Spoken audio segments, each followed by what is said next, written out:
Como é que o varejista, então, a partir de um produto que é commodity, porque crédito e cartão é commodity, consegue, de fato, transformar essa operação financeira numa alavanca de resultado? Então, vou falar aqui, ó, na câmera para você que é varejista.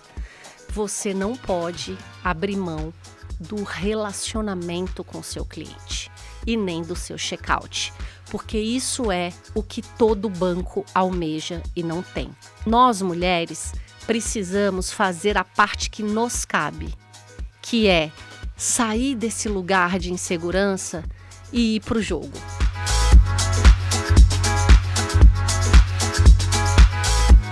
Fala pessoal, estamos iniciando mais um No Varejo Podcast. Desta vez nós temos a honra de receber a Paula Mazanek, a CEO da Renner, CEO da Realize, braço financeiro da Renner. Quem não conhece a Renner, então uma honra, Paula, poder te receber. Vamos bater um papo aqui legal. Mais uma vez com meu parceiro Tiago. Tiagão, vamos para mais um grande episódio aqui. Falamos agora, já entrevistando o Fábio Fati e agora com a Paula Mazanek. A Paula, é isso. A Paula, já tive a oportunidade de estar em alguns lugares com ela, mas nunca tinha tido a oportunidade de conversar. Conseguimos conversar um pouco aqui antes de começar essa gravação. Então, Paula, vamos direto ao ponto, né? Aqui a primeira pergunta que a gente trouxe para iniciar essa conversa é o papel do crédito, o papel da Realize dentro do Grupo Renner. Qual o grau de relevância e como hoje a Realize representa para o cliente, para a cliente Renner, como vocês costumam falar, a principal ferramenta de pagamento do grupo? Ótimo. Primeiro, antes de responder, eu queria muito agradecer Pedro, Tiago, um privilégio. Finalmente a gente conseguiu, né, organizar as agendas. E imagina a honra de estar aqui depois de o Fábio Fati ter sentado aqui com vocês, né? Então, para mim, é uma oportunidade incrível de estar dando continuidade a mostrar o quanto o braço financeiro da Realize, né, ele representa uma geração de valor para o ecossistema da Lojas Renner S.A. Então, muito obrigada. Quando a gente fala de crédito, né, para o varejo, e aí eu quero deixar a Renner um pouquinho de lado e vamos falar um pouco mais do segmento mesmo. Eu acho que todo varejista do Brasil entendeu e aprendeu ao longo dos anos a importância do crédito dentro da sua estratégia. Então, não é uma questão de se, é uma questão de como. Como inserir o crédito dentro da estratégia do varejo. E aí, quando a gente olha para a Realize, é importante fazer alguns resgates históricos, né? Acho que o Fábio até falou isso quando ele esteve aqui. A Renner, ela opera produto financeiro desde 1973, gente. Então, são aí 53 anos fazendo crédito para as suas clientes. Isso traz uma expertise, um conhecimento de cliente que, sem dúvida nenhuma, ao longo das décadas, provou-se ser uma estratégia de valor muito importante. E, claro, começamos lá em 73, começamos com crediário, né? E até comentávamos aqui mais cedo que hoje o mercado americano, por exemplo, trouxe o nome fancy, né, para crediário, que é o Buy Now Pay Later, mas os varejistas brasileiros conhecem isso há mais de décadas, né? Sim. Então, começamos com crediário, depois entramos no cartão Private Label, fomos para um outro movimento também com um cartão já bandeirado, né? E o crédito dentro da Renner hoje, ele constitui um ponto muito importante da estratégia do cliente, que é uma alavanca de fidelização. Eu acho que, por um tempo, o crédito ele foi o core da proposta de valor da financeira. Hoje, crédito é commodity. Nós aqui que somos mais experientes, né, sabemos que há 15, 20 anos, o acesso ao crédito no Brasil não era tão simples como hoje. Hoje a gente tem mais conta do que brasileiro. A gente, quando olha os resultados, os relatórios da Febraban, a gente vê que o brasileiro, em média, tem de 4 a 5 contas. Então, o acesso ao crédito foi muito facilitado. Como é que o varejista, então, a partir de um produto que é commodity, porque crédito e cartão é commodity, consegue, de fato, transformar essa operação financeira numa alavanca de resultado? Isso se dá dentro da Lojas Renner hoje, através principalmente de fidelização. Quando a gente olha hoje, a cliente que tem os cartões da Realize, ela tem uma frequência de compra, um spending médio anual e um engajamento com a Renner muito diferente de clientes que são também muito boas, mas que acabam utilizando outros meios de pagamento. Então, eu acho que ao longo do tempo, o crédito deixou de ser, de fato, um produto financeiro e ele passou a se inserir na estratégia core da Lojas Renner, que é alavancar a venda e constituir uma alavanca para fidelizar cada vez mais essas clientes. Pô, isso é muito legal, né, Paula? Porque a gente fala que a Realize a financeira nasceu na década de 70, mas a Realize, de fato, em 2017. Isso. E um outro ponto extremamente importante que eu acredito em relação à Renner é que a Renner não trata em nenhum momento, desde que eu entrei para o varejo, como se fosse duas BUs separadas.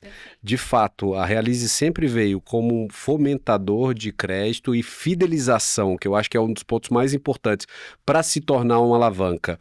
Realize gera lucro.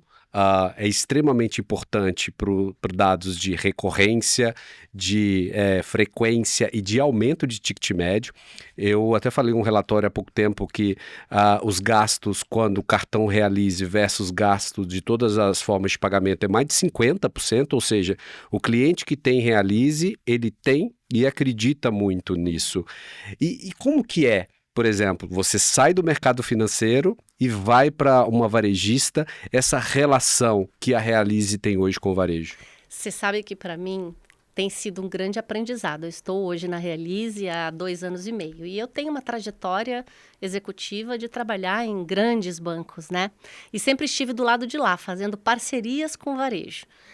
Foi muito importante a minha entrada na Renner para eu entender a dinâmica do crédito na perspectiva do varejista. Então, é um exercício de me colocar no sapato do varejo, que é algo que dentro de um banco eu jamais aprenderia. Um ponto muito importante, né? Quando a Realize foi constituída em 2017, é porque a operação que operava dentro da estrutura ainda do varejo da Renner, ela foi tão bem sucedida e ela cresceu tanto que em algum momento o regulador nos procurou e falou, olha, está na hora de a gente organizar isso da forma correta, de se fazer ali uma instituição financeira, né? E aqui um parêntese, é bem importante para o varejista, quando ele decide ter uma vertical financeira, ele inclusive avaliar qual é o melhor modelo. No passado, era basicamente ter uma financeira, mas hoje, com o avanço dos modelos que a gente tem, principalmente a partir da atuação do Banco Central, que criou ali IP, SCD, né, com o crescimento do Bank as a Service, do Credit as a Service, existem várias formas hoje que o varejista tem de explorar essa parte financeira e inserir isso dentro da sua estratégia de valor. Na Realize, a gente constituiu a financeira em 2017 e de lá para cá o que a gente observa é que cada vez mais a cliente que tem os nossos produtos, ela tem uma dinâmica comportamental muito diferente. E isso se dá basicamente por um elemento que é a conveniência do crédito. Então, no produto financeiro da Renner, ela tem mais parcelamento, ela tem cashback, ela tem algumas promoções que a gente faz sazonais de compra e ganha, alguns sorteios, né? E, principalmente, ela tem ali um tratamento diferenciado de fato, a gente estar apostando nessa cliente na perspectiva do crédito. Quando a gente olha historicamente, né, mulheres no passado nem podiam ter produto de crédito. Quando a gente olha lá na década de 70, 80, a Renner foi uma das primeiras empresas do Brasil que realmente deu para essa mulher autonomia e independência, né, para que ela pudesse, prazo, né? De comprar a prazo, de não precisar mais pedir ali para o marido fazer aquele movimento.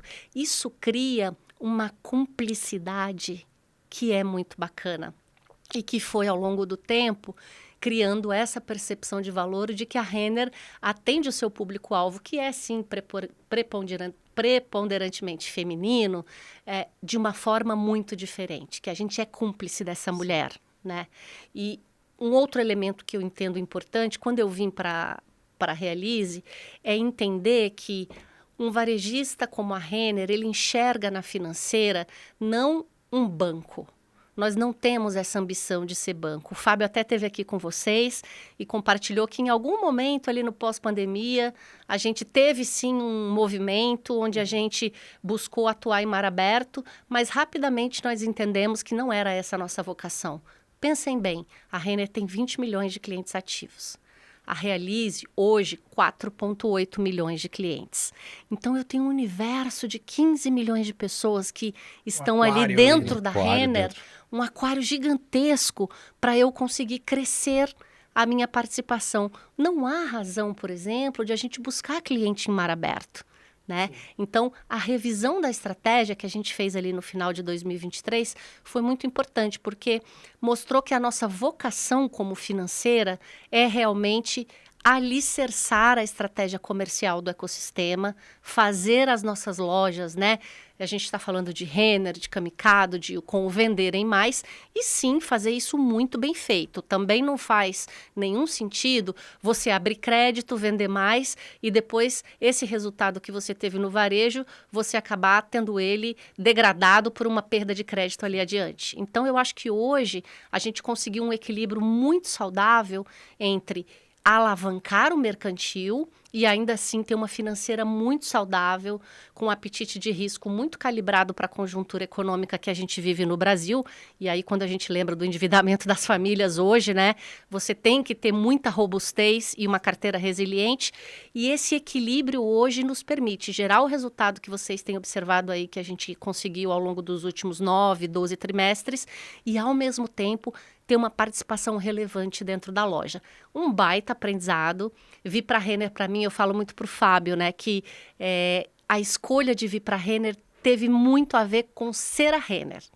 Porque eu já admirava muito a empresa antes e, a partir de determinado momento da nossa trajetória, importa mais onde e com quem você vai trabalhar do que necessariamente só o que você vai fazer, né? Então, ter o Fábio como líder, trabalhar naquela que é o maior ecossistema de moda e lifestyle do Brasil, foi algo que me brilhou muito o olho a ponto de me fazer pivotar a carreira, né? Sim. De sair de um mercado financeiro onde eu já tinha uma carreira super consolidada e vir para a Renner. E vou dizer para vocês o que eu aprendi aqui em 2 anos e meio, não só de varejo, mas de cultura, de gente, de como, de fato, a dinâmica do negócio de varejo acontece na ponta, eu não aprenderia em banco nenhum do mercado. Eu não quero mais sair do varejo, né? Vou te falar que isso vicia. Olha, isso vicia. A Paula já trouxe aí uns 2 ou 3 cortes muito estratégicos para mim aqui. Olha aí, tá vendo? Falas. Mas, Paula, assim, até saindo um pouco aqui do roteiro, porque você colocou outras situações aqui que são bem características, né? Eu sempre costumo falar o seguinte. No começo, quando a gente buscava falar com algum varejista, a gente precisava explicar, eu tô falando aqui de 5 anos, 6 anos atrás, 10 anos atrás, precisava explicar toda a importância estratégica do crédito para aquele varejista. Às vezes, e muitas das vezes, o varejista até já dava algum tipo de venda a prazo, mas ele não estava entendendo que ele tinha um cartão ou que ele tinha um crediário. Ele só tinha uma duplicata que ele recebia depois. Hoje, a gente não tem mais esse fator. Hoje, todo varejista ele sabe que o crédito é extremamente estratégico para o negócio dele. Agora, entre saber e executar, existe uma lacuna que tem uma série de elementos, uma série de situações que o varejista precisa resolver para poder, de fato, dar o start nesse negócio. O que é que você atribui as qualidades e os números que a Realize tem tido junto com a Renner ao longo desses últimos anos, como você bem mencionou? Porque você não tem essa situação, né? Hoje, tudo bem que já estamos falando aqui de algumas décadas de operação de crédito, mas qualquer erro pode colocar tudo a perder e vocês não fazem isso, pelo contrário, fazem uma operação muito redonda. O que é que você atribui esse sucesso do cartão e da Realize dentro do grupo? Perfeito. Bom, quando a gente olha historicamente, nós já vimos varejistas no Brasil quebrar por 2 elementos, né? Estoque ou a vertical financeira. Então, geralmente passou por aí, né? E principalmente a partir do advento das fintechs ali, 2013, 2014, quando a gente teve no mercado alguns cases de muito sucesso, né? E muitos que ficaram pelo caminho, eu acho que todo varejista ele foi, de certo modo, instado a pensar em fintechizar o seu balcão. né? E quando a gente fala de fintechizar, pressupõe o varejista fazer um movimento que ele não estava acostumado, porque esse movimento de operar produto financeiro dentro do ecossistema, muitos já faziam naquela ocasião, principalmente os varejos médios a grandes, né? A fintechização de um varejista, ela traz alguns elementos de risco que, se não devidamente bem geridos, podem ser devastadores na estratégia. Então, eu vou trazer alguns pontos aqui que eu acho que são importantes e que na Realize a gente leva com muita seriedade. Primeira coisa, é varejista, decidiu ser banco, e aí não importa se SCD, se IP, ou se, como a Realize, uma CFI, ou se um banco múltiplo. Tenha clareza de que você precisa ter gente que entende de banco. Porque é diferente. Tá vendo aí, né, Tiagão? Pessoas, eu sempre falo isso. É tudo sobre gente, né? Então, a gente viu em alguns momentos do varejo, as mesmas pessoas que operavam crediário dentro dessas lojas e que eram pessoas muito competentes, muito engajadas, quando o varejo decidiu fazer a fintechização, ele colocou as mesmas pessoas para operar um produto de muito mais risco. Uma coisa é um private label, outra coisa é um cartão bandeirado onde o cliente pode comprar onde ele quiser. Uma coisa é um carnê digital, outra coisa é uma conta digital com Pix. E hoje a gente vê vários casos de varejistas sofrendo ataque hacker. Sim. E a porta de entrada geralmente são as suas financeiras. Então, o primeiro ponto que precisa ficar muito claro na estratégia do varejista é: preciso de gente com expertise. E é para fazer um híbrido. O ideal é que a vertical financeira de todo varejista tenha gente que entenda de varejo, porque é ali no balcão que a coisa acontece, mas que principalmente em áreas como risco e como crédito, você traga pessoas experimentadas e que já tenham vivido momentos de volatilidade, que no Brasil são bem comuns, diga-se de passagem, e que tenham, de fato, aprendido em casas robustas, principalmente em grandes bancos. Por quê? Porque a única certeza que a gente tem no Brasil é que crises vêm e crises vão. Né? E claro, o ciclo nosso de crise vai e crise vem é muito mais curto do que em países mais desenvolvidos. Então, o primeiro ponto do varejista é: traga pessoas que realmente tenham expertise. Gente, o segundo ponto, entenda que modelo faz sentido para o seu negócio. E essa decisão passa por qual é o capital que você está disposto a investir, qual é a necessidade que você tem realmente de fazer uma operação endógena, como, por exemplo, é uma CFI, a Realize, né, que tem um patrimônio líquido de 1,1 bi. Qual varejista tem disponibilidade hoje de aportar 1,1 bi numa financeira?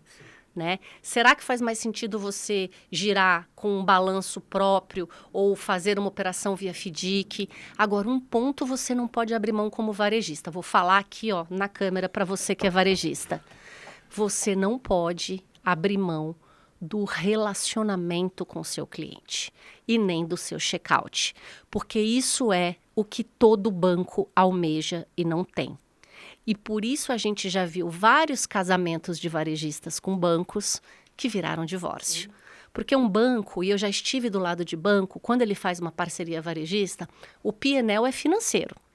Ele vai olhar ali o balcão e ele vai efetivamente fazer uma DRE dentro do apetite de risco do banco. Via de regra, o apetite de risco dos bancos tem muito a ver com o grau de volatilidade econômica. Então, o que acontece? Quando a inadimplência sobe, o banco fecha o crédito. E é quando o varejista mais precisaria daquela parceria. Né? Então, entender que uma operação proprietária ela é muito mais valiosa porque você tem a decisão do crédito, quando a operação é sua, enquanto varejista, porque você tem, de fato, o vínculo de relacionamento. Então, o cliente, quando ele quiser pagar o cartão, quando ele quiser fazer algum ajuste de limite, ele vai procurar e se relacionar com você. Então, é um novo momento para você ofertar uma venda, para você fazer ali um movimento de recorrência, né? Por outro lado, quando você faz a parceria com o banco, você está abrindo mão de relacionamento. Então, ali é um contrato onde você está entregando o relacionamento para o cliente. Quando o cliente tiver um problema no cartão que é do banco, ele não vai entrar no seu e-commerce. Ele vai entrar no aplicativo do banco. né? E não tem modelo certo ou modelo errado. Mas eu acho que hoje, para varejista, dados os modelos mais asset light que a gente tem, onde você não precisa fazer como a Renner, que acabou aportando um investimento de capital relevante. Tem várias alternativas muito mais simples. Né? Muito mais simples. Você pode pegar um Bank as a Service, um Credit as a Service e fazer com até bastante velocidade um crédito proprietário, né? Começa no private label, porque o private label você está com um risco muito mais controlado. Isso aí, o risco está interno, né? O risco está interno, né? E a gente vê alguns começando já pelo bandeirado. Então, na Renner, por exemplo, na Realize, a gente tem um modelo.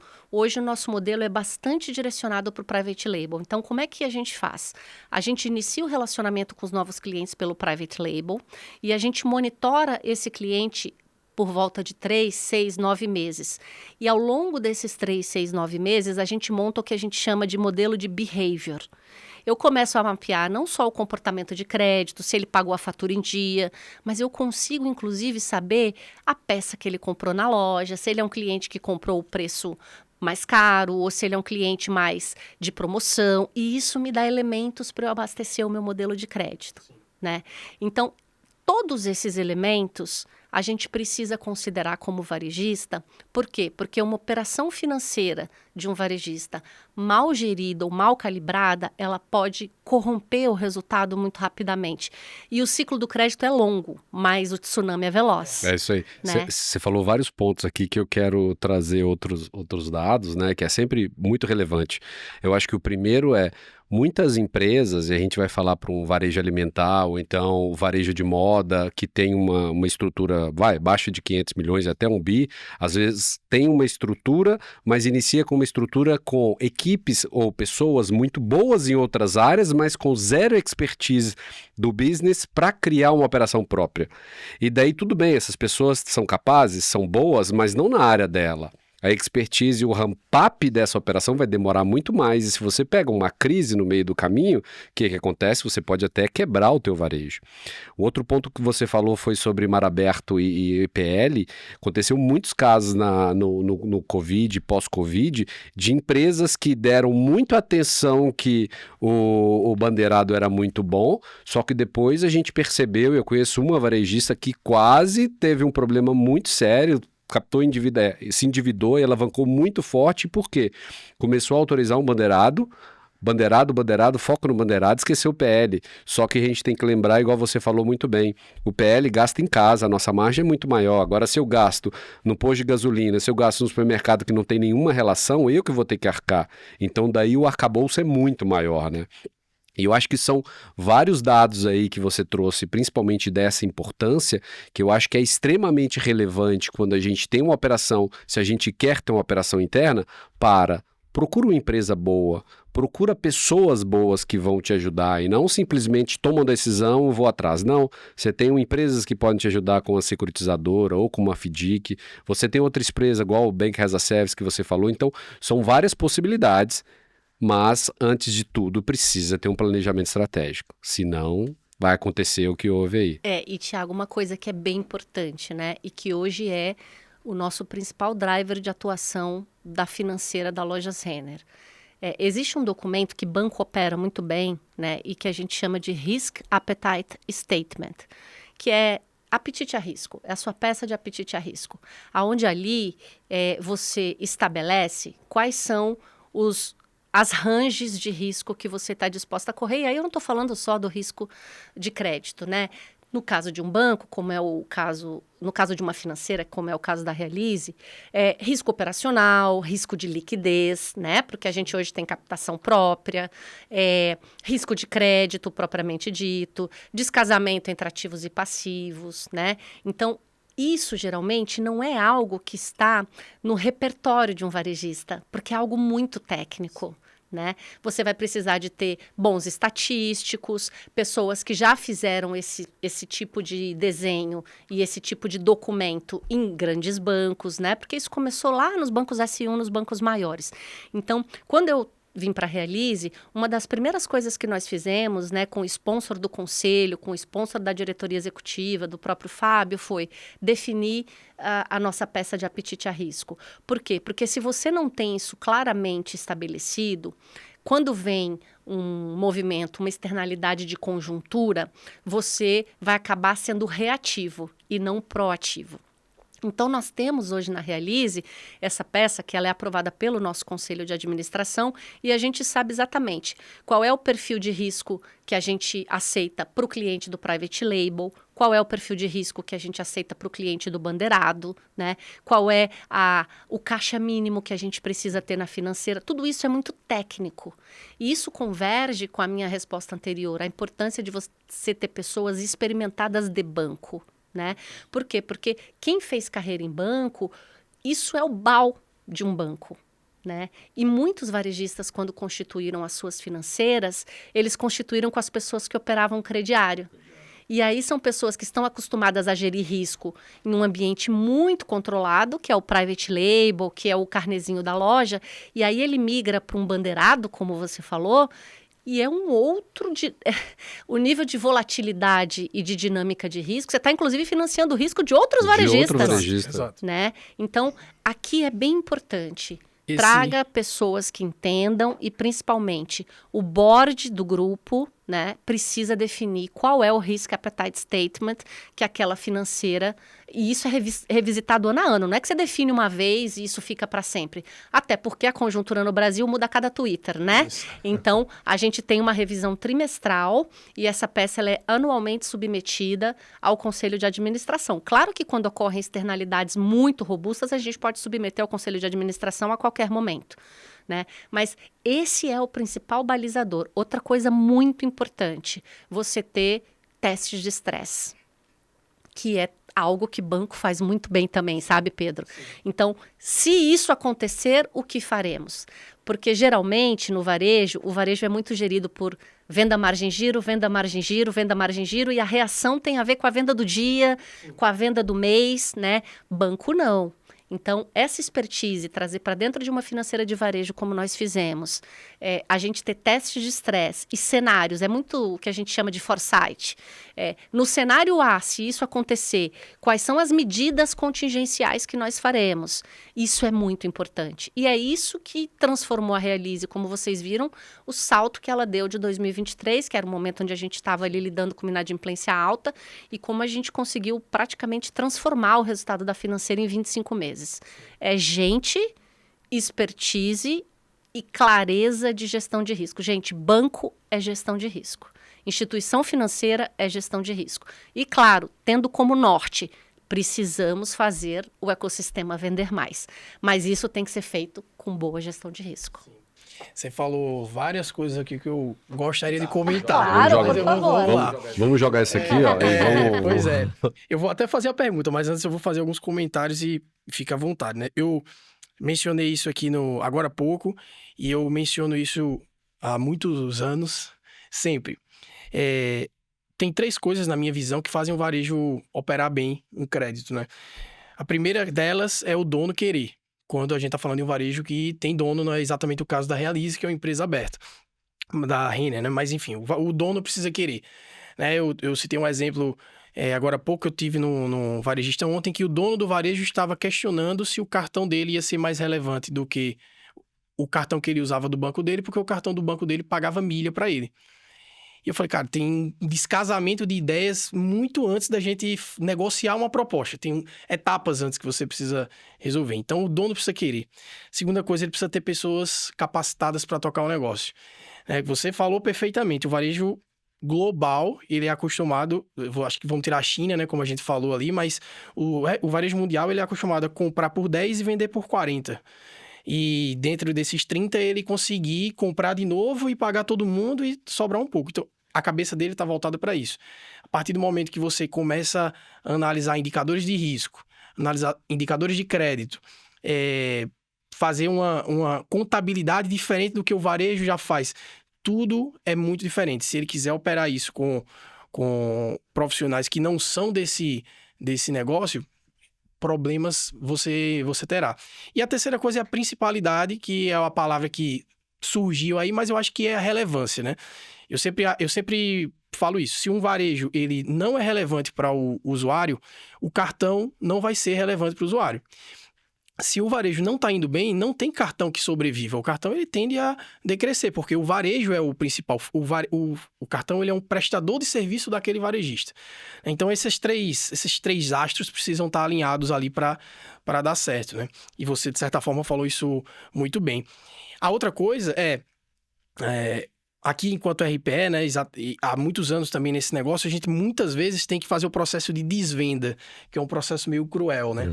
O varejista vem com a ideia porque ele viu a Realize, porque ele viu a Pernambucanas, ou ele viu grandes players de mercado e ele fala, eu quero daqui a 2 meses um cartão bandeirado porque eu vou ser o novo Nubank. E a gente precisa dizer, calma, você precisa... Quem vai fazer isso? Como você vai fazer isso? Baseado em quê? Você precisa mesmo disso? Você tem esse capital? E não só a RPE, não. Várias empresas do mercado têm feito esse trabalho de calma varejista. Vamos entender o que é que você está precisando realmente e quais os caminhos que você tem. E aí eu acho que de forma não tão organizada, mas... diretamente, mas indiretamente organizada, nós acabamos evitando problemas que vários varejistas poderiam ter tido nesses últimos 5 anos, talvez um pouco mais, eu acho que do início da pandemia para cá. Justamente porque, de maneira não pensada, mas todos vocalizaram isso. Você precisa ter calma e você precisa entender qual caminho você quer seguir, né? Você já tem o principal ativo, que é o cliente no balcão. Você tem o segundo elemento, você entendeu que você precisa fazer isso. Agora a gente vai ver como você vai fazer isso. No nosso escopo de tecnologia, a gente pode te sugerir. No escopo de risco, você vai ter empresas que são específicas a isso. Regulatório, tem empresas específicas a regulatório. E a nível de RH, você tem vários profissionais do mercado capacitados que podem te auxiliar a isso. Então, eu fico feliz quando eu escuto vindo de uma CEO, de uma Realize, falando isso, porque isso acaba endossando tudo que a gente vem sustentando ao longo dos anos, né?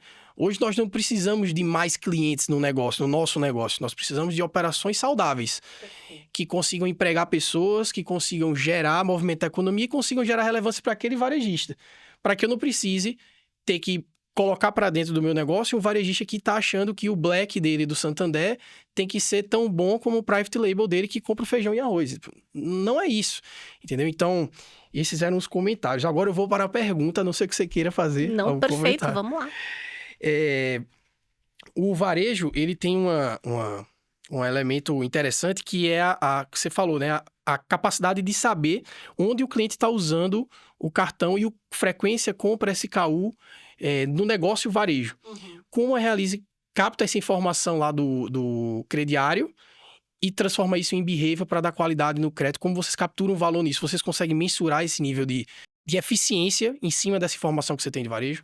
Hoje a gente está num processo de fazer essa integração entre o behavior que as clientes têm dentro da loja ou do nosso e-commerce e aportar isso dentro dos meus modelos. Então, nós já começamos esse movimento, mas todo modelo, né, de concessão de crédito ou de revisão de crédito, ele tem uma curva de amadurecimento. Então, você quando imputa novas variáveis, você tem que inclusive fazer ali um teste AB. Você separa um pedacinho, aporta as variáveis, né? Por quê? Porque como a nossa operação ela é muito robusta, são 4,8 milhões de clientes e a gente responde por 30% da venda, a gente não pode se dar o luxo de causar qualquer tipo de volatilidade dentro disso, porque isso compromete ali o desempenho das nossas lojas. Então, hoje, a gente já consegue enxergar muito do que essa cliente gasta dentro da loja. O estágio que a gente está hoje é capturar essa informação e fazer ali o discernimento de quais dessas informações, porque são muitas. A Renner tem muitos dados. Inclusive, a Renner, lá na Renner, usa esses dados para coisas muito bacanas. Acho que o Fábio explorou isso muito aqui com vocês, né? Mas eu vou dar um exemplo. Se a cliente, ela sempre vai na loja quando nós estamos em períodos promocionais, isso me dá uma informação que é importante e é algo comportamental sobre essa cliente. Se a cliente vai na loja e ela sempre compra as peças de mais valor, que são as peças de mais valor agregado, que são tecidos mais nobres, né, que são peças de alfaiataria, isso também me dá um elemento comportamental sobre essa cliente. E mais do que isso me ajuda a fazer uma oferta contextual. Porque aí, quando eu for conversar com essa cliente, para falar para ela, olha, tá com seu cartão aqui, você tem limite, porque oferecer só o cartão para essa cliente gera muito pouco valor. E hoje o varejo é uma disputa de atenção. Né? A gente cada vez mais, é só olhar nós como clientes aqui, a quantidade de abordagens. Então, quando eu vou conversar com essa cliente, a partir do momento que eu sei que ela é uma pessoa, por exemplo, uma mulher clássica, eu tô aqui hoje toda vestida de Renner, né? E eu dentro do lifestyle da Renner, eu sou uma mulher que gosto Uma ali. Cortelli. Eu sou Cortelli, Marfino, né? A Collection, né? Então, eu sei, esse é o meu perfil. Dificilmente eu vou usar o Blue Steel, por exemplo, que é uma submarca de uma moda mais jovem, né? Então, se eu sei o que essa cliente gosta, quando eu for conversar com ela sobre produto financeiro, eu não vou falar simplesmente, olha, tá aqui o seu cartão, você tem limite, compre. Eu entro com um contexto de moda. E é aqui que o jogo vira. É aqui que nenhuma instituição financeira consegue fazer. Por quê? Porque no caso da Realize, a gente está inserido no ecossistema que tem duas coisas muito valiosas. Tem o balcão onde o negócio acontece, seja o e-commerce ou a loja física, mas eu tenho o checkout. Então, o checkout, ele é ali um momento... Lá é o local. Lá é o local de você fazer o call to action do produto financeiro, né? Então, hoje a gente está num processo de cada vez mais aportar esses dados dentro da nossa estratégia. Seja modelo de crédito, porque isso vai me trazendo elementos comportamentais. São dados não estruturados, mas eu consigo colocar isso para o meu modelo e aprendendo cada vez mais CPF a CPF, o que me leva no futuro a poder trabalhar no nível de personalização, que é bem importante. Hoje a gente ainda tem um modelo de crédito que é muito mais cluster, então eu agrupo clientes parecidos, né? Mas duas mulheres de 25 anos que moram em São Paulo capital e que têm a renda parecida podem ter comportamentos e valores completamente distintos, né? Um cliente que ganha R$ 3.500 e mora em Ananindeua, no Pará, tem uma capacidade de pagamento muito diferente do que alguém que ganha esses mesmos 3.500 e mora em São Paulo capital. Né? Então, essas nuances que fazem parte do core de uma financeira são muito enriquecidas pelos dados do varejo. Né? Esse é um ponto importante. Outro ponto é que quando eu tenho o bandeirado, eu consigo mapear o perfil de compra fora do nosso ecossistema. Então, eu sei, por exemplo, quando essa cliente compra nos nossos concorrentes. Né? E isso me dá um elemento muito importante para eu imediatamente fazer um call to action ali e dizer, olha, tá pensando em comprar uma roupa nova? Tá aqui o seu cartão e tá aqui uma condição super diferente para você que é cliente fiel.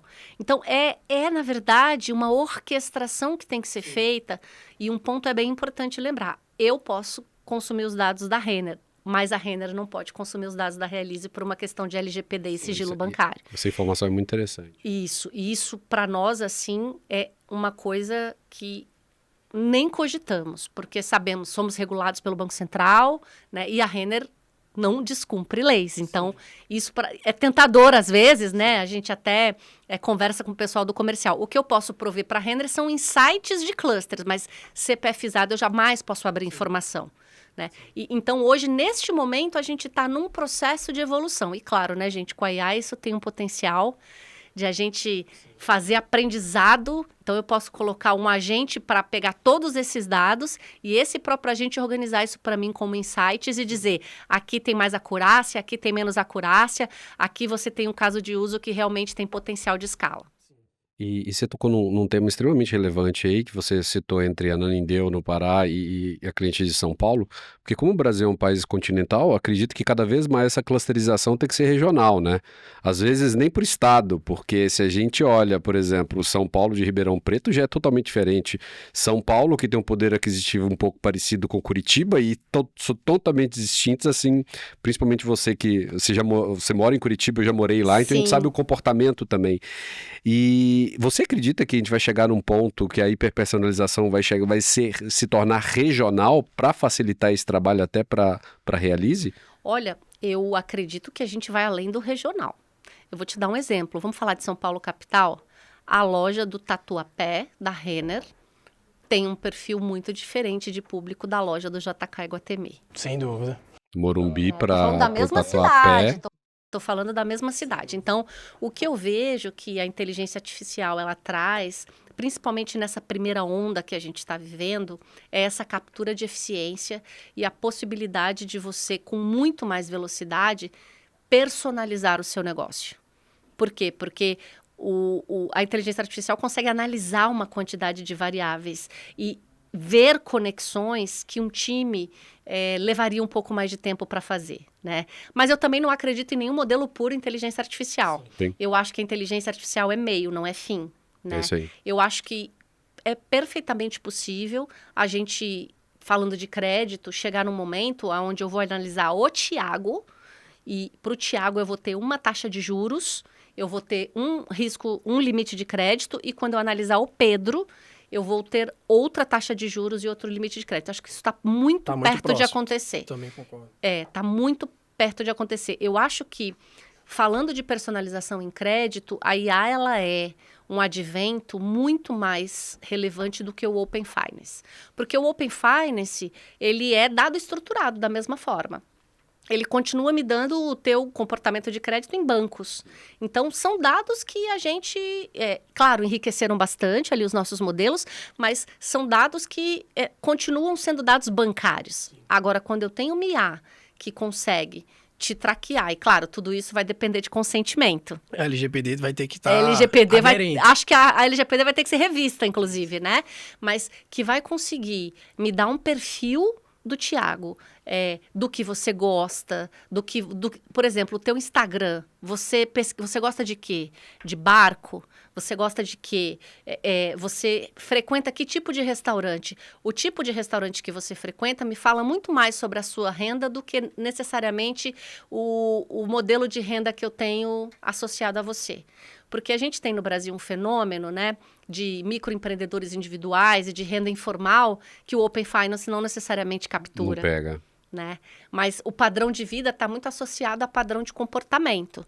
E, de novo, gente, a parte de analisar risco, de birô de crédito, isso nunca vai poder ser colocado de lado. Mas eu acho que a IA vai permitir a gente dar um salto muito importante no atributo de olhar cliente a cliente. Isso passa necessariamente por você ter feito um dever de casa, de ter dados muito bem organizados, né? E de como transformar esses dados não mais em insights, mas em experiência na ponta. E isso é muito legal porque também você está falando agora de dados, mas também tocou num ponto interessante num comentário atrás que você falou muito sobre o checkout. Uhum. A Renner hoje tem uma das operações de checkout, self-checkout, talvez mais rápidas do mundo, exemplo como o McDonald's, como o Uniqlo, e grandes varejistas também que atuam com financeiras. Uma vez um deles me perguntou, eu falei, como que alguém consegue inovar, mas também não esquece que tem um braço de soluções financeiras. Uhum. Mas eu acredito que no ponto, eu acho que você vai conseguir explicar melhor, não é claro que você não vai querer dar a receita do bolo, é óbvio, mas um ponto relevante é a Renner inova pensando no consumidor final e não pensando em um ou outro braço, e eu acho que isso é extremamente relevante. Você tocou no checkout, porque se eu quero atender melhor o meu cliente, continuar prestando uma boa experiência, eu preciso avaliar todos os meus pontos de contatos e melhorar a experiência do cliente dentro de loja. E hoje, mesmo com o checkout extremamente avançado, você continua gerando resultado na Realize. Perfeito. Então, isso prova que alguém tem uma percepção errada do negócio. Não, perfeito. Então, acho que é bem importante deixar isso claro. Qual é o core da financeira da Renner? Alavancar a venda no varejo. Ponto. Não tem nem trade-off nisso. A minha missão, a nossa missão do time da Realize é alavancar a venda no varejo. Então, o resultado do varejo é a minha meta. Óbvio que eu também quero dar resultado na financeira, porque uma financeira saudável se torna cada vez mais apta a alavancar cada vez mais o varejo, tá? Então, quando a gente fala de vender produto financeiro dentro da loja, cada vez mais a gente tem trabalhado o atributo de reduzir fricção.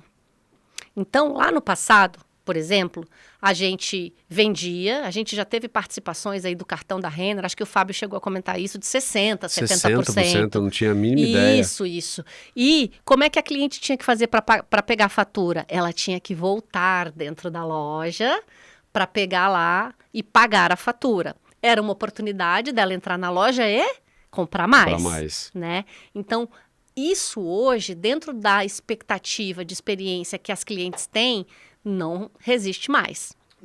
Não funciona mais. Eu já trabalhei na loja que o cliente tinha que subir 4 andares para pagar o boleto. Nossa. No meu início no varejo, mais ou menos assim. Pois é, então assim, para nós hoje, quando a gente pensa em jornada de produto financeiro, a gente sempre pensa sobre 3 vieses. Primeiro, é para alavancar a venda. Segundo, é para gerar o mínimo de fricção possível. E terceiro, tem que ser uma oferta contextual. Por isso que a gente saiu do modelo de...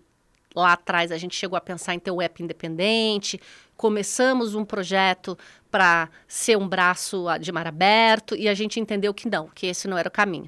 Nosso caminho é ser embedded finance porque é contextualmente que eu vendo o produto financeiro. Ninguém entra na loja da Renner querendo comprar um cartão. Só o cartão. Né? Então, o cartão ele tem que estar inserido num contexto e com a menor fricção possível. E óbvio, né, eu tenho que ter um produto financeiro que tenha uma proposta de valor, que esse cliente que está com 4 cartões no bolso, olha e fala, faz sentido eu usar esse cartão aqui, porque ele me traz aqui uma condição que eu, cliente, percebo o valor. Então, esse elemento, por exemplo, do checkout, hoje a gente tem o produto financeiro da Realize embarcado lá no caixa de autoatendimento, que é aquele que a gente tem muito orgulho, né? Que você joga aquele monte de roupa lá, dentro e ele já lê tudo. Aquele modelo é extraordinário. É uma maravilha. Exatamente. Aquilo eu acho que é um... Que orgulho, né, que dá pra gente da Renner isso, né? Então, ali tá o produto financeiro. Então, quando você joga ali e aparecem os meios de pagamento, aparece o cartão. Né? Mas o cartão aparece junto com os outros meios de pagamento. Então, o meu objetivo ali não é fazer um enforcement de vender o meu produto, é dar alternativas para o cliente. Agora, tem um trabalho antecedente que é da financeira, de antes daquele momento do checkout, eu me comunicar adequadamente com as clientes para que elas saibam por que vale a pena ela apertar ali o cartãozinho da Renner no momento de fazer esse pagamento. Né? Então, esse é o movimento que a gente entende que realmente faz sentido. O checkout automático, ele endereçou uma dor muito grande do varejo, que era a fila. Né? O Fábio até falou sobre isso aqui. É um dos maiores pontos de fricção do varejo. Perfeito. Eu falo que fila e principalmente caos de campanhas. Total. Né? Então, datas muito movimentadas, Dia das Black Mães, Friday. Natal. Então, em algumas lojas hoje, o checkout automático já responde por 60% do pagamento em loja. Né? Dentro do e-commerce, se você for comprar na Renner, você também vai ver que na hora de fazer o checkout aparece lá o cartão da Realize. Mas em nenhum momento isso pode se sobrepor ao nosso interesse, que é vender. E essa clareza a gente tem assim com muita, muita nitidez. Por quê? Porque o mais importante para a Renner é o cliente. Sim. E o cliente tem que ter liberdade de escolha no pagamento. Sim. Cabe a nós fazer um produto financeiro onde esse cliente perceberá o valor de usar. Né? Então, hoje a gente tem o cashback, as condições de parcelamento no nosso produto financeiro são melhores do que a do cartão de terceiro. Né? Então, em nenhum momento a financeira vai atrapalhar ou ser um obstáculo para que a venda seja feita e para que a gente encante o cliente. Porque, aliás, essa é a nossa proposta de valor. Como é que você encanta cliente se você força esse cliente a fazer qualquer coisa? E, Paula, né? Em que momento ali você acredita que tem essa relação, mas também tem a maior conversão com esse cliente Renner? Eu vou te dizer que ali naquele momento do checkout automático, é um excelente momento para conversão de cartão. Nós temos hoje pessoas em lojas dedicadas para vender cartão dentro da loja. Né? E ali é um momento bastante interessante, porque é um processo simples, mas que muitas pessoas ainda requerem uma ajuda. Entendi, né? Assim. Nem todo mundo é mais jovem, é nativo digital. Então, geralmente ali o cliente pede uma ajuda ou acontece ali uma dúvida que ele tem e aí chega um atendente para ajudar e é um momento, olha, você já tem o cartão Renner, né? Às vezes a pessoa tem e esqueceu, aí ela fala, não, é só clicar aqui. É um momento bastante importante, mas aqui é bem importante falar, gente. Para nós, o encantamento do cliente é o mais importante. A gente vai oferecer, mas é sempre liberdade do cliente. E a ideia é sempre ter alguém, pelo menos um self-checkout, para estar ali podendo ajudar. Nem sempre tem, mas assim, geralmente tem, porque é uma premissa nossa estar ali, porque o cliente demanda essa ajuda, né? Mas ali é um momento de conversão importante. E até porque fazer o nosso produto hoje leva pouquíssimos minutos. Então, principalmente em dias de menor movimento, é um momento ótimo para você fazer. Então, enquanto você vai ajudando o cliente ali, a gente tem uma máquina na loja que é o Bluebird, né? Que é um iPadzinho, como se fosse um padzinho. E ali ele só dá o CPF e o telefone e a gente já devolve para ele a resposta na hora, né? É um momento importante. O e-commerce é um outro momento importante de você, enquanto ele está navegando ali, você buscar convertê-lo em cliente. A gente está com uma operação de captação dentro do e-commerce, mas ali é um mar um pouco diferente. Tem porque que ter ali, um pouco mais de atenção do mar que aberto, capta ali, né? porque o aplicativo da Renner é público, então, né? Mas para os clientes que a gente já conhece, é um momento de a gente também estabelecer, né, a conversão com ele. E tem um outro ponto muito importante. Como o nosso serviço financeiro ele é embedado dentro do app, eu não sei se vocês sabem, mas hoje o principal fluxo orgânico que existe dentro do app da Renner é do cliente cartonista. Por quê? Porque ele entra lá para ver a fatura, ele entra lá para pagar a fatura via DDA. Então, isso gera um tráfego orgânico que é muito interessante. É muito melhor do que você pagar empresa A, Ads, empresa B, Ads, entendeu? Então, a nossa participação no e-commerce, por exemplo, ela é maior, eu falei para vocês 30% na média, né? Sim. No e-commerce, ela varia entre 35% e 40% justamente por isso, porque o cliente cartonista entra muito no app da Renner. Sim. Aí, cada vez que ele entra, olha, coleção nova, olha, gostei dessa camisa. Então, por isso que eu falei para vocês que o produto financeiro e o varejista precisa entender isso, ele é muito mais hoje uma alavanca de fidelização. Tudo que é forçado, depois vem o resultado. Não, perfeito. Né? A gente tem, inclusive, uma premissa, né?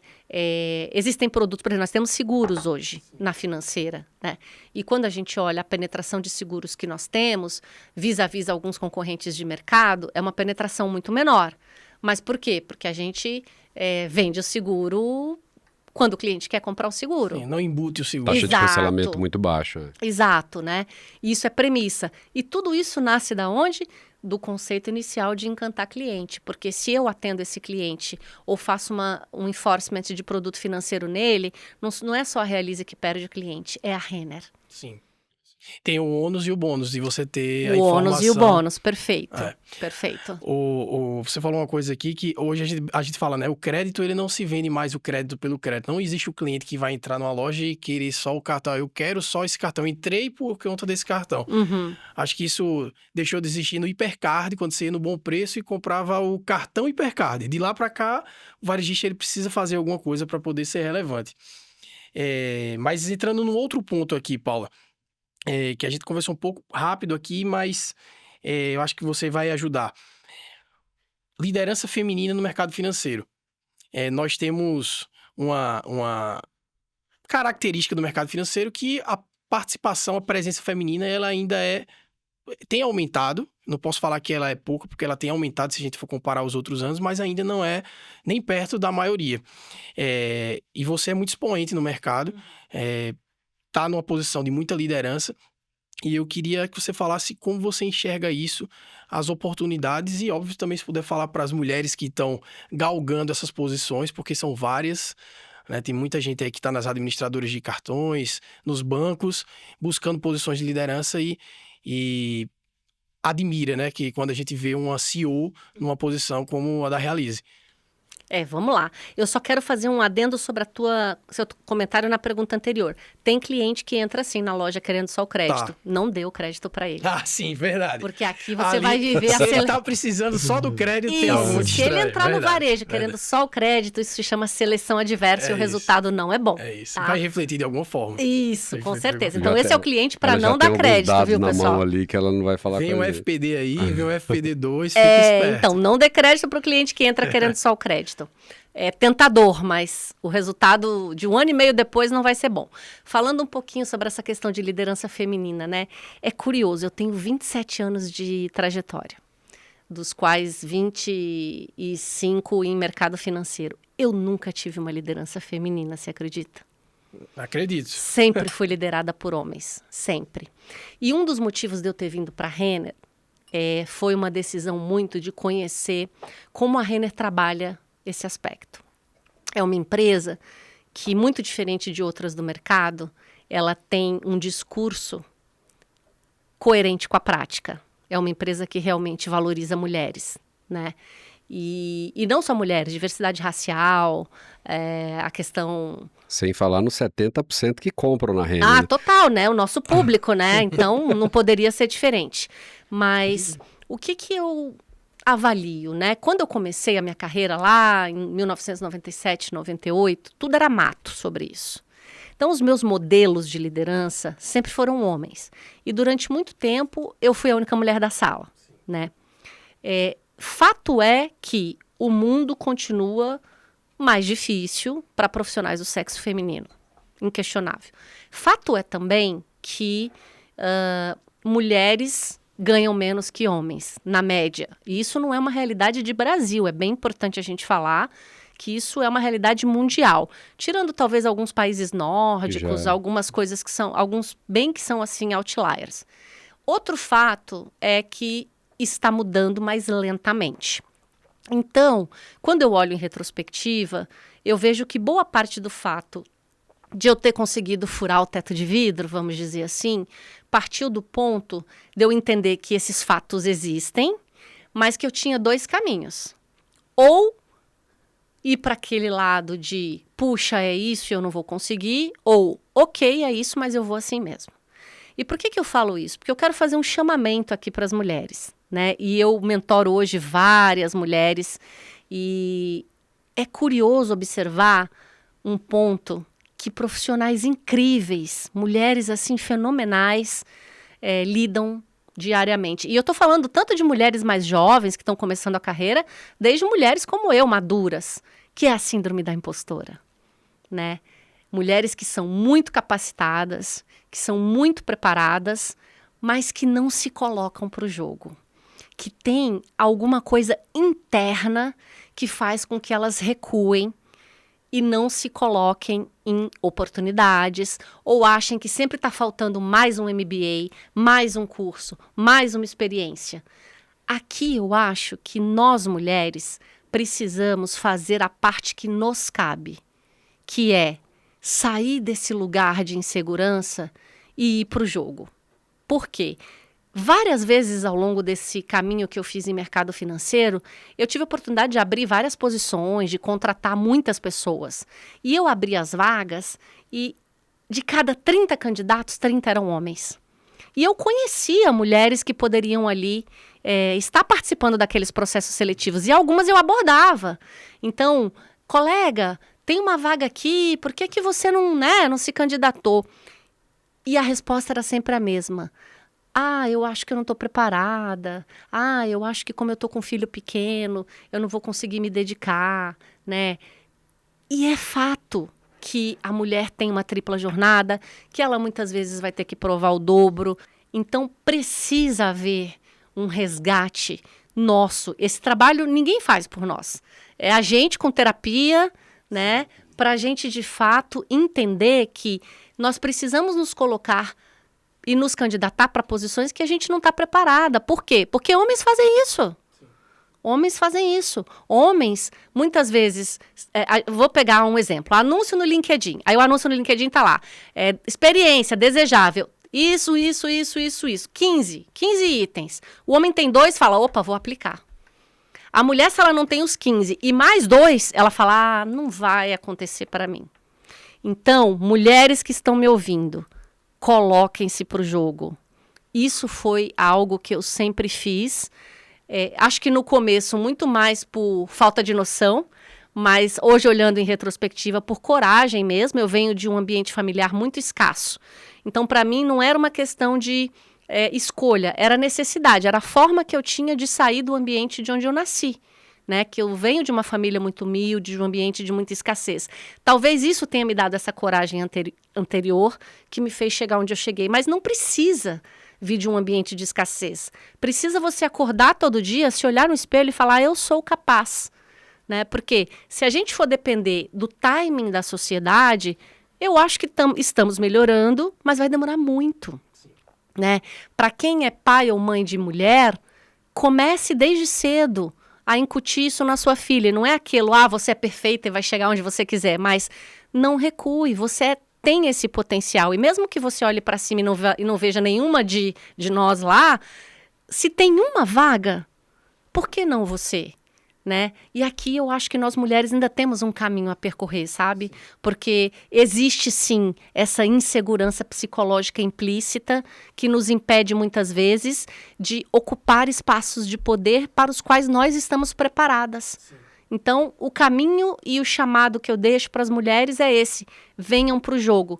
Nós somos muito capazes, nós podemos ajudar muito, e essa questão de diversidade de gênero não tem nada a ver com política, isso é uma questão de humanidade e é uma questão de plasticidade cerebral. Cérebros que pensam de formas diferentes, e homens e mulheres pensam diferentes, vão chegar a resultados muito mais completos. Plasticidade cerebral, eu vou usar muito isso para chamar as pessoas cerebral. De outra coisa. Olha! Em vez de chamar, eu falo, você não tem. Mas eu aproveito para fazer também a reflexão para nós homens, né? Porque o que está acontecendo no mundo e no Brasil é uma coisa surreal, assim. É inacreditável, é inconcebível, inaceitável tudo que acontece com as mulheres, que vai muito além do mercado de trabalho. Eu não preciso dar detalhes, que qualquer pessoa em sã consciência está vivendo e vendo isso. Então, se você é homem e não faz uma autorreflexão, se você é homem, não provoca que o seu amigo faça uma autorreflexão. E se você é homem, digo mais, né? Se você é homem, sabe de alguma situação que está acontecendo com alguma mulher e você não faz nada... Você não é homem. Você é tão conivente quanto, e talvez até pior, porque a covardia talvez seja uma característica muito pior. Então, a mensagem é para as mulheres, mas eu aproveito para também deixar a mensagem para os homens. Eu nunca tinha feito nada disso aqui, né? Então, fica a mensagem para os homens aí também. E é assim que a coisa vai mudar. Sim. Quando homens e mulheres, cada um fizerem a sua parte. Exato. Isso. Eu tenho grandes exemplos de lideranças femininas na minha família. Então, basicamente, fui criado por mulheres. Minhas tias, minha mãe. Então, a força feminina na minha trajetória é muito grande. E, de fato, eu acho que tem que ter teu espaço. Eu tenho uma sócia que, de fato, tem uma experiência gigante no varejo. E todo dia serve de exemplo, mas também me puxa a orelha, porque ela é minha sócia e esposa, então... Olha! Então ela é sua sócia 2 vezes. É isso aí, ela manda na empresa, Muito sempre falo isso bem. com ela. E eu acho que isso é extremamente relevante, o teu apontamento, porque há pouco tempo a gente até teve um evento e você falou, né? Precisamos de mais mulheres aqui. Sim, eu estava num evento do varejo com você, né? E éramos 2 ou 3 no universo de 60. Eu acho que tem que ter... Na verdade, o mundo evolui. Eu acho que hoje está muito melhor do que quando eu comecei, por exemplo.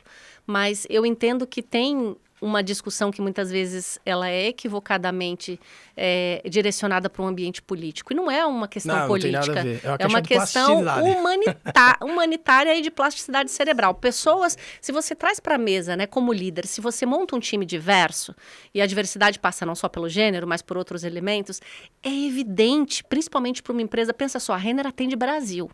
Né? Embora o nosso público target seja feminino, existem homens, existem crianças, existe a mulher que compra para o marido e para os filhos, né? A gente atende o Nordeste, o Sul, o Centro-Oeste. Então, quanto mais diversidade você traz para montar equipes que têm diferentes perspectivas de enxergar o mundo, mas não há dúvida que a estratégia final vai ser muito mais completa e capaz de abranger esse universo de clientes que você vai atender. Né? Então, é muito mais sobre business do que sobre ideologia. É isso. Né? É isso aí. Perfeito. E Paulo, qual que é o teu sentimento em relação aos 3 anos de varejo para agora? Você está percebendo alguma alteração? Tá vivenciando mais mulheres nesse cenário, tanto do varejo, tanto do mercado de soluções financeiras? Qual que é a tua percepção em relação a isso?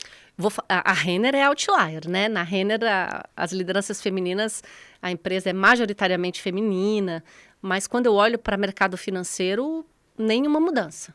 Nenhuma mudança. Eu acho que ainda é um desafio, né? E, claro, sem dúvida alguma, hoje o que eu vejo de avanço é que o tema vem muito mais para a mesa. Quando eu comecei, ninguém falava sobre isso, né? Mas eu percebo muito que o pêndulo mundial sobre esse tema, né, atrapalha um pouco o avanço consistente. Justamente porque vira pauta, né, de grupo A ou de grupo B, em vez de ser, na verdade, uma questão de evolução humana e social, né? Mas de 3 anos para cá, o que eu posso dizer para vocês é que eu estou, assim, em êxtase, porque eu que venho do mercado financeiro, vamos dizer assim, puro, e vim trabalhar na Renner, eu falo muito isso para o Fábio, né? Eu falo como eu sou feliz trabalhando aqui, porque é uma empresa onde eu estou há 2 anos e meio e em nenhum momento eu me senti de qualquer forma possível fragilizada ou tratada com desrespeito, né? O que não era comum no ambiente de onde eu venho. O que era comum, desculpa, no ambiente de onde eu venho. Então, também fica o chamamento. Escolha onde você vai trabalhar, né? Escolha o ambiente, porque isso é bastante importante, né? Conheça os valores da empresa. Isso foi muito o fato de eu ter vindo trabalhar na Renner. Eu já conhecia a reputação da Renner há bastante tempo, né? E eu ter vindo para a empresa tem muito a ver com essa conexão de valores que eu tenho com ela. É uma empresa... A gente vê muito discurso bonito e a gente sabe que porta dentro a prática é outra, né? E na Renner isso é muito convergente. Então, coerência corporativa, para mim, é algo que eu valorizo bastante. Então, tem sido uma jornada incrível, uma jornada fantástica. Fora o fato de aprender de moda, né, gente? Imagina, hoje eu falo de venda, margem, giro, cross-border. Quando que eu ia aprender isso num banco? Nunca, né? Então, assim, tem sido extraordinário. Abriu a minha cabeça. Trabalhar na Renner foi muito mais, tem sido muito mais do que efetivamente liderar a financeira. Tem sido ampliar minha visão de mundo mesmo. Muito bacana. Legal. Paulo, e já entrando nesse contexto, você falou muito sobre a sua passagem pelo mercado financeiro, mas como você chegou, como é a sua carreira, onde começou, onde você nasceu, quais instituições financeiras te levaram até a Realize hoje? Olha só, eu sou brasiliense. Tem gente que acha que não existe brasiliense. Existe. Não, senhor. Nascidos em Brasília, nós já somos mais de 3 milhões. Caramba, tá? muito. Então, eu sou brasiliense. Meus pais foram para Brasília na época da construção da cidade, né? Então, eu nasci lá em Brasília. E eu me formei em Direito, né? Eu trabalhei numa empresa... Logo quando eu comecei, eu fui trainee da Xerox do Brasil. O pessoal jovem nem vai saber o que é Xerox, mas eram máquinas que tiravam cópias, não era tudo PDF, né? Eu fui trainee da Xerox, aí eu fui efetivada pela Xerox na parte comercial, e enquanto eu fazia ali Direito. E logo que eu me formei em Direito, eu decidi entrar no Banco do Brasil, porque o meu professor, um dos professores que eu mais admirava na faculdade de Direito, era ministro da STJ. E aí ele falou, não, vai para o banco tem um corpo de advogados super bacana, e lá você pode, uma hora, quem sabe, virar ministro, né? Então, eu entrei no Banco do Brasil, lembra que o banco é concursado, né? Eu entrei no Banco do Brasil em 2001, e lá eu fiquei por 19 anos, ou seja, o que era para ser uma passagem. Eu entrei muito menina, com 23 anos, e foi muito bacana, porque quando você trabalha numa empresa grande, a Renner é muito parecida também, você tem a oportunidade de ficar 2, 3 décadas, mas você trabalha em empresas completamente diferentes, porque você vai para a controladoria, você vai para o marketing, você vai para produto, você vai para a operação. Então, no Banco do Brasil, eu tive a oportunidade, passei pelo jurídico, né? Nossa, achei jurídico. muito chato. Achei tedioso, né? Eu sou uma pessoa... Se você foi comercial na Xerox e foi pro jurídico no banco, alguma coisa não estava então, ornando ali. É que eu tenho bastante energia, né? E eu acho que o consultivo jurídico gosta de uma personalidade mais low profile. Sim. E é tudo que eu não sou, né? Então, mas aí depois já fui para a área negocial do banco e eu tive a oportunidade de trabalhar conta corrente, produto... consignado, imobiliário, financiamento de veículo, fundos de investimento. Eu trabalhei em 15 áreas diferentes ao longo de 19 anos. E foi muito bacana, porque entrar como escriturária, que é a carreira de entrada de todo bancário, e sair como diretora estatutária, foi um baita, digamos assim, uma baita conquista de carreira, né? E saí do Banco do Brasil num momento da minha vida onde eu entendi que, puxa, eu posso ficar aqui até me aposentar, né? Mas eu quero mais. Né? Então, tem a ver um pouco com a minha intensidade, com a minha vontade, de fato, de construir coisas novas e de entender que eu podia me aventurar em novas culturas. Então, eu saí do Banco do Brasil e fui para o Safra, que é um banco bem diferente, porque aí é um banco de dono, né, de uma família que tem uma tradição espetacular e que atende um segmento que é ultra high net worth, né, um público muito mais de alta renda. Foi uma passagem super bacana, porque no Safra eu tive a oportunidade de entender como dono, lidera o negócio. Porque o Banco do Brasil é uma sociedade de economia mista, o acionista controlador é o governo, né? Então tem uma visão de governança. Quando você vai para uma empresa de dono, onde você discute cada projeto com o dono, você tem um aprendizado muito bacana, porque o olhar do dono é muito diferente.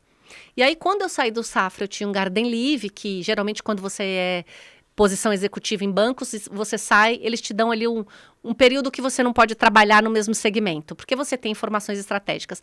E aí eu tinha o Garden Leave do Safra, mas eu não consigo ficar quieta. E aí eu tive uma passagem pela Dots, que é uma empresa de fidelidade que estava ali no momento de virar uma Techfin, né? Fez um IPO e estava querendo realmente avançar nesse universo de ser banco.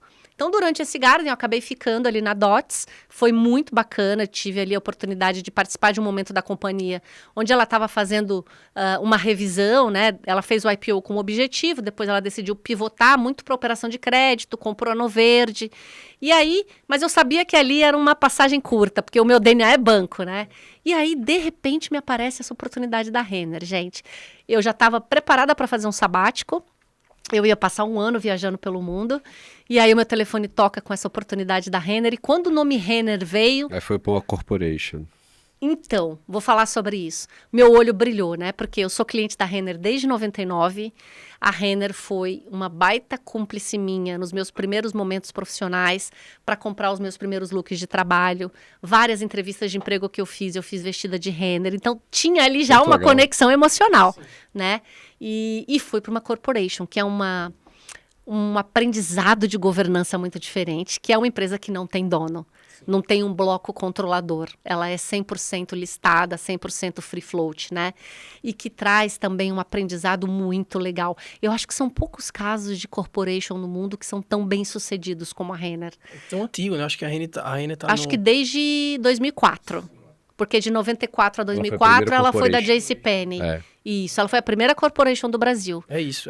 Isso, foi desde 2004. E foi muito legal, tem sido muito legal na Renner, porque uma empresa que não tem dono, onde todo mundo se sente dono. Isso, para mim, tem sido uma coisa, assim, incrível de vivenciar no dia a dia, sabe? E eu acho que o Fábio representa muito isso. Ele consegue trazer pra gente a responsabilidade, o accountability de estar numa empresa que não tem um bloco controlador e que, por conseguinte, cada colaborador da empresa é dono. Além, é óbvio, a gente sabe que o dono são os acionistas, né, os shareholders, mas trabalhar em modelos de governança tão distintos me trazem hoje uma musculatura executiva e de governança, porque eu já fui exposta a governanças tão diversas que, sem dúvida nenhuma, contribuem muito para eu conseguir gerar valor e transitar, né, em ambientes de governança e de poder tão diferentes. E eu acho que isso é extremamente relevante, que tem até um pouco a relação com a próxima pergunta, quando você fala de conhecer muito de banco, de financeira, mas também ter um afeto significativo pela marca. E hoje a gente fala, quando a gente vai falar da Renner, até na estrutura de resultados, a gente vê ali que a financeira, com toda a estrutura de suporte, enquanto a Renner tem uma margem bruta de 56%, a financeira ajuda com a elasticidade para aumentar a margem bruta do grupo consolidada em 61%. Das varejistas, tirando a Veste, é o melhor resultado de todas elas, graças a esse trabalho da financeira. Assim como a participação do EBITDA é 14%. Acho que foi 18 em 25. 18 em 14 e 18. Depois, você sabe melhor, Thiago. Você é profundo conhecedor. Eu coloquei 18 aqui, eu coloquei 14 aqui, mas depois a gente confere. Acho que de EBITDA foi 18, salvo engano. Mas depois a gente bate. E daí, mais 18, eu vou confiar em você. Mas aí, melhor não há, né? Não tem melhor fonte. E daí a gente... Quais são os próximos passos? Da Realize? Da Realize. Vou te dizer. A gente tem uma estratégia para 2030, né, com muita clareza. O primeiro ponto é fazer um catch-up tecnológico, né? A Realize, ela tem um déficit ainda, que nós estamos endereçando e que vai começar a partir de agosto, de fato, a mudar o game para a gente do ponto de vista de core da financeira, que é a processadora. Todo mundo que tem uma financeira de cartão sabe que processadora para nós é core, né? Então, a troca da processadora, a gente está com um modelo hoje que ele tem 10 anos. Então, vou dar exemplos, né? O nosso cartão, por exemplo, os 2 cartões que a gente tem, eles não conseguem hoje ser inseridos em Apple Wallet, em Google Pay. E esse catch-up tecnológico que a gente começa ele agora a fazer a implantação desse projeto em agosto e termina em metade do ano que vem, ele vai colocar a gente num patamar de experiência de cliente compatível com o que há de melhor no mercado financeiro. Então, isso dá para a gente uma competitividade diferente. O próximo passo é a gente, de fato, avançar num programa de fidelização. Mas um programa de fidelização que não é da financeira. É um programa de fidelização que é do varejo, onde a financeira ela é um viabilizador. Então, isso vai ser realmente game changer. Porque um programa de fidelização de uma loja, de um grupo como a Renner, que tem Camicado, Yukon, Renner, Ashua e a financeira, ele precisa, por exemplo, permitir que os pontos ou o cashback que você ganha numa marca possam ser usados em outra marca. Então, essa visão cross é algo que a gente tem como expectativa de futuro. Né? Por quê? Porque... E a gente escutou muito disso na NRF esse ano, né? Perfeito. O quão avançado as varejistas americanas estão em programas de fidelidade. Exato. Enquanto atrasadas estão em Buy Now Pay Later, porque no Brasil a gente conhece muito mais. Então, em Buy Now Pay Later eles estão meio século atrasados, né? Mas eu acho que para nós, então, concluída essa etapa do catch-up tecnológico, onde a gente vai colocar realmente a financeira com uma solução de mercado que não deve nada, falando de processadora, e de features de payments para nenhum banco de mercado, o próximo ciclo, a próxima onda sem dúvida alguma, a gente já está fazendo isso, essa modelagem, não posso dar spoiler, senão esse aqui publica, que eu sei, mas uma hora a gente pode conversar ali no segundo semestre. O próximo passo realmente é a construção de um programa de fidelidade e tem que ser um programa de fidelidade na visão da cliente, né? Por quê? Porque tem que ser benefício que a cliente perceba valor. Cashback é commodity. Ela percebe valor? Ela percebe valor. Mas cashback é commodity. Então, como nós temos um balcão e nós temos hoje, com muito orgulho, o produto de moda que é realmente percebido pela cliente como um produto diferente na equação custo versus valor, custo versus moda, a gente precisa integrar moda dentro do programa de fidelidade da financeira. Eu não quero dar só pontos para essa cliente usar fora. Eu quero que esse programa de fidelidade retroalimente a estratégia do mercantil. Então, é por aí que a gente vai seguir nos próximos 2 anos e, sem dúvida nenhuma, temos muita convicção de que a Realize ela tem um potencial, nesse contexto de alavanca de fidelização, de ser cada vez mais protagonista no universo do ecossistema da Lojas Renner. Eu acho muito legal, né? Porque hoje a gente vê alguns exemplos de comunidades, a gente olha a comunidade da Track and Field, já tem uma base maior de 1 milhão de clientes.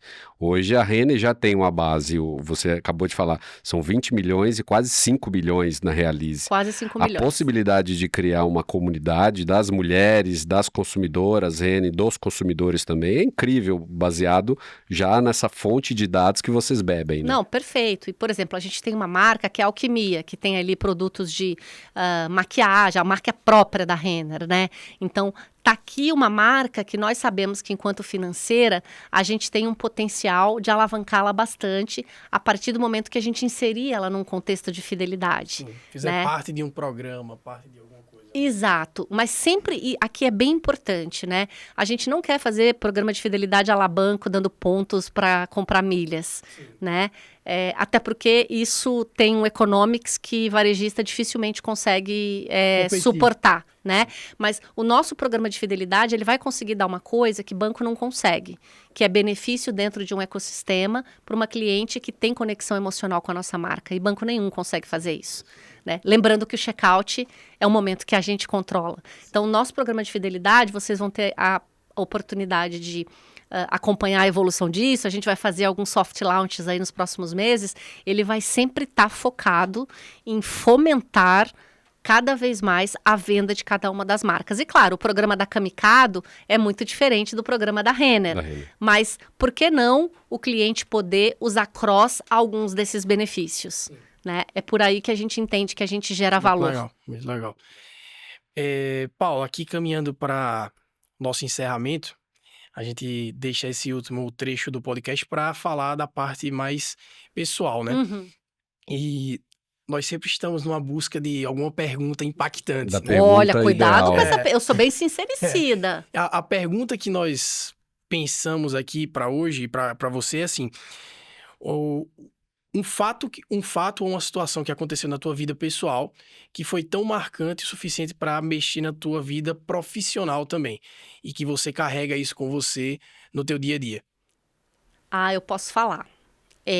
Até porque recentemente eu abri isso no LinkedIn, né? E é difícil falar, mas eu posso falar. Em 2016, eu tive um câncer, né? Eu estava lá no Banco do Brasil, então eu tive uma gestação. Com 5 meses eu perdi a gestação, era uma menina. E 18 dias depois de ter perdido essa gestação, eu descobri um câncer metastático, né? E quando você vive esse tipo de trauma na vida, e não necessariamente por doença, pode ser a perda de um ente querido, pode ser um problema de saúde grave, não precisa de ser necessariamente um câncer, aquilo faz você antecipar uma reflexão de vida que talvez você só fizesse lá com seus 60, 70 anos, que é o que eu fiz até aqui e se sobreviver, o que eu faço daqui para frente, né? E ao longo dos 7 meses que eu fiz o tratamento, que eu fiz ali a quimioterapia, eu brinco que o câncer ele te leva no fundo no poço, mas geralmente quando você emerge e você consegue com a ajuda da medicina e do apoio todo ali que você tem de família, de amigos, sobreviver a ele, você nunca mais é a mesma pessoa. Então, ele foi, inclusive, o motivo pelo qual eu decidi abrir mão de um emprego concursado, onde eu já era diretora estatutária e de onde eu jamais seria mandada embora. Então, quando eu contei para minha família que eu ia pedir demissão do Banco do Brasil, os meus pais falaram, você tá maluca, né? Acho que a quimioterapia afetou alguma coisa. Bateu errado aqui, né? Exato. Mas me trouxe um senso de urgência de viver aquilo que eu ainda queria viver. Então, por exemplo, eu queria muito morar em São Paulo, eu queria muito experimentar outras culturas corporativas, eu queria muito não começar e terminar a minha trajetória numa única empresa, porque eu acho que o mundo hoje, ele exige uma multiplicidade de experiências para você ser um executivo cada vez mais completo. E eu não estou aqui criticando quem fica muito tempo, até porque eu fiquei 20 no Banco do Brasil, né? Mas aquele episódio, ele foi, para mim, um divisor de águas. Existe a Paula antes daquele ponto da vida e existe a Paula depois. Por quê? Porque a Paula de depois, além de um senso de urgência de vida, é uma Paula que consegue ser uma pessoa muito feliz e é muito pouca coisa hoje que eu consigo dizer que é um problema, entende? E eu era uma pessoa, assim, muito, às vezes, cética, não vou dizer pessimista, mas cética, pragmática. Eu fiquei 3 anos sem tirar férias, porque eu dizia assim, não, quando eu me aposentar, eu vou tirar férias, né? E encarar a perspectiva de finitude de vida aos 38 anos, ainda mais depois de perder uma filha, foi algo que realmente mudou a lente pela qual eu enxergo o mundo, né? E parece muito paradoxal isso que eu vou te falar, mas o câncer me transformou numa pessoa melhor.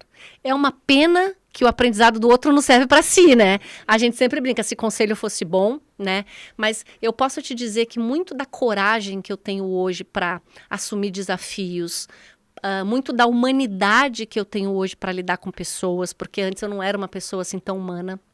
Eu era uma líder muito mais focada a resultado e hoje eu posso te garantir que o fator humano para mim é importante.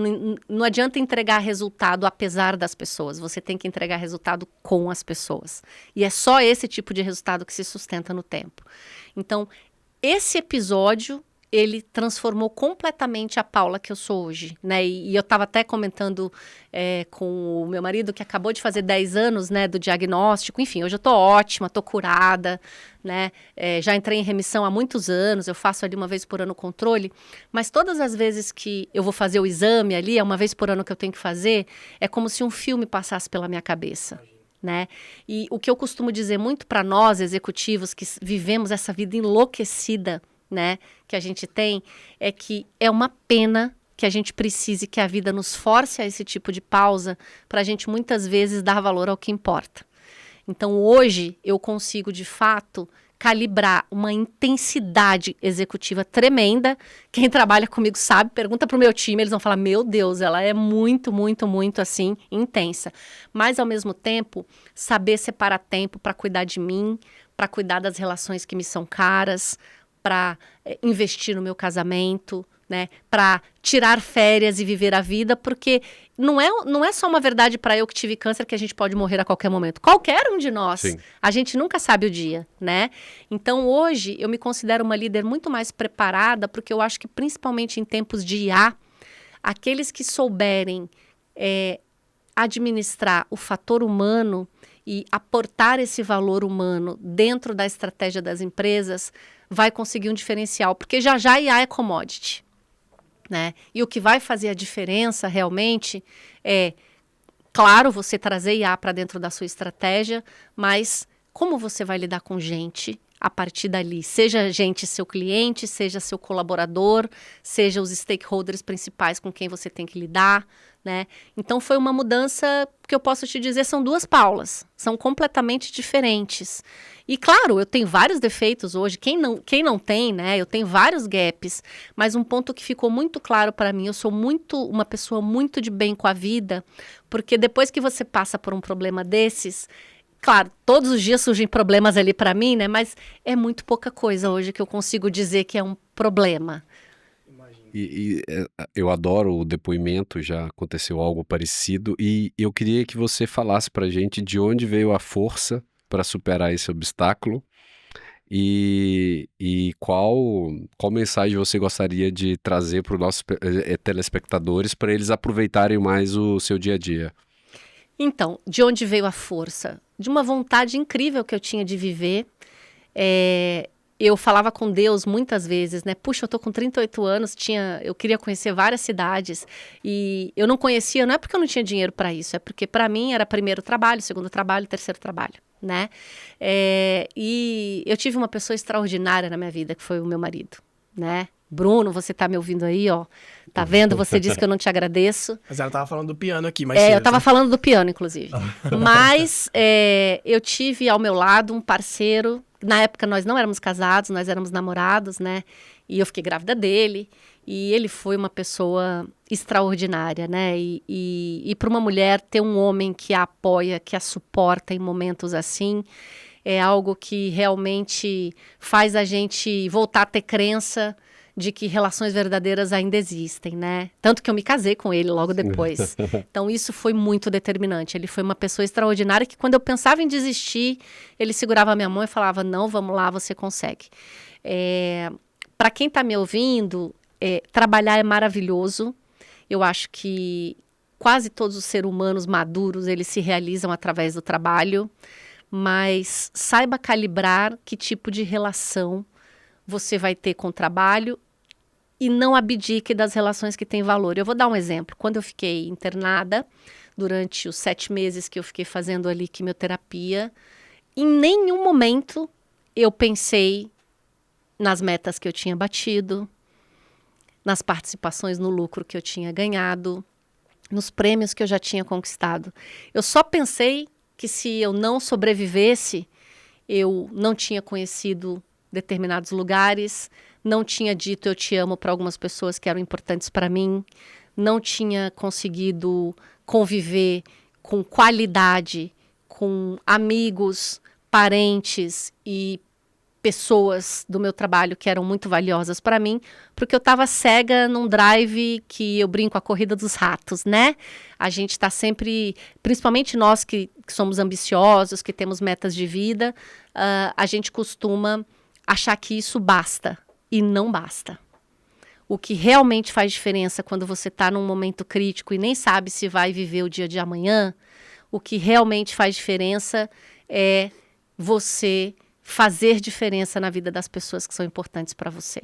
Então, trabalhe muito, tenha muitos objetivos, seja ambicioso, mas jamais abdique daquilo que realmente importa, e geralmente o que importa é o mais simples. As coisas mais simples da vida era o que eu sentia mais vontade de fazer. E as pessoas que você sabe que se você ligar, elas vão te atender e vão te ajudar, essas são as pessoas para quem você tem que dedicar tempo de qualidade, independentemente da jornada maluca que você tenha. Então, calibre bem, porque no fim, e todos teremos um fim, né? No fim, o que vai importar é a diferença que você faz na vida das pessoas. É isso aí. Eu acho que a entrevista foi sensacional, foi não só inspiradora, falamos de varejo, mas eu acho que no final de tudo falamos da Paula, sobre Paula e quais são as características da Paula, o que mais emocionou a Paula e principalmente o que ela deixou de mensagem para a gente aproveitar o dia a dia, porque nem só da vida executiva a gente vive, porque a gente sempre tem que viver um dia após o outro. E a Paula, com esse belo exemplo, termina o nosso episódio, que está fantástico. Estou sem palavras, acabei assumindo aqui, o Pedro vai continuar. É isso, realmente esse final esse encerramento, Paulo, aí acho que para todos nós que estamos aqui tendo a oportunidade de ouvir, eu já tinha lido essa sua publicação no LinkedIn, então a pergunta ela foi um pouco proposital. Sim, eu sabia que você ia pegar por ali. E quando eu vi aquela publicação, eu confesso que eu fiquei muito chocado, assim, né? Pelo todo, pelo tamanho e pela sua coragem de ir ali. Eu levei 10 anos para ter essa coragem. Para falar aquilo. E, sem dúvida, para qualquer pessoa que minimamente tenha a capacidade, a plasticidade, ela vai ficar impactada com uma mensagem como essa. Então, eu agradeço pessoalmente pelas palavras, mas em nome do varejo, em nome da RPE, quero agradecer o seu tempo, a sua disponibilidade e compartilhar obrigada, todo o conhecimento do negócio, do modelo de negócio. As portas estão abertas aqui. Muito obrigada. Para falar de varejo, para falar de negócio, para a gente discutir futuro. Eu gostaria de ter você perto sempre de tudo que a gente está fazendo aqui. Nossa, vai ser um prazer, coisa. Um prazer. Vamos pensar em podcasts femininos, hein? É isso aí, vamos. Olha que eu já estou fazendo a provocação aqui. Vamos. A gente precisa fazer isso. E para vocês que estão assistindo, como o Thiago falou, espero que vocês gostem, se inscrevam, assinem aí o nosso canal, os nossos canais, apertem os sininhos. Apertem os sininhos. Escutem a Paula. Se quiserem, é só me adicionar no LinkedIn, Paula Mazanek, vai ser um prazer conversar com quem quiser tomar um cafezinho. É isso, tem ótimas postagens, ela faz ótimas postagens, eu sempre estou acompanhando. E espero que vocês gostem, espero que vocês curtam. É isso. É uma das defensoras do grupo, cada vez mais, esse grupo do varejo do mercado de soluções financeiras precisa ser mais feminino. Principalmente que o maior comprador de moda é o grupo. Exatamente, isso é um fato, eu acho que em todos os segmentos do varejo quase, né? É isso. É isso, foi um prazer, Pedro, Thiago, muito obrigada. E eu estava muito ansiosa para vir aqui, porque eu assisto todos, né? E eu sei o quanto vocês têm feito um trabalho de valor, de fomentar um debate saudável. E como é bom a gente ter esse tipo de agenda e poder falar sobre as dores do varejo, sobre os desafios que a gente tem. Quanto mais a gente se organizar e tiver fóruns qualificados de debate, eu tenho certeza que esse segmento que já representa um pedação do PIB vai ser cada vez mais protagonista nesse país chamado Brasil. É isso aí. E eu acho que tem uma mensagem final da Paula, é que os varejistas precisam se unir. É isso. Eu falo muito sobre isso, estive com o Thiago em um evento, né? Eu entendo que o varejo, ele já tem um nível de organização, mas dá para a gente elevar isso para que, de fato, as pautas comuns, elas tenham mais força e a gente consiga orquestrar essa agenda de uma maneira que beneficie todo o segmento, independente de a gente competir no dia a dia, né? Porque aqui a gente está falando de parte relevante do PIB. E acho que dá para a gente fazer bastante coisa na medida em que a gente tiver mais fóruns para debater as questões do varejo. E até falamos aqui porque não tem um evento nacional grandioso voltado para o varejo, né? É isso aí. Eu acho que o Brasil, assim, tem muito potencial para isso e eu tenho certeza que seria um sucesso. Vou deixar essa missão para vocês dois. Temos uma baita missão aí pela frente. Né? Gente, foi um prazer. Valeu, Paulo. É isso. Pessoal. Obrigado, pessoal. Obrigada. Obrigado, tchau.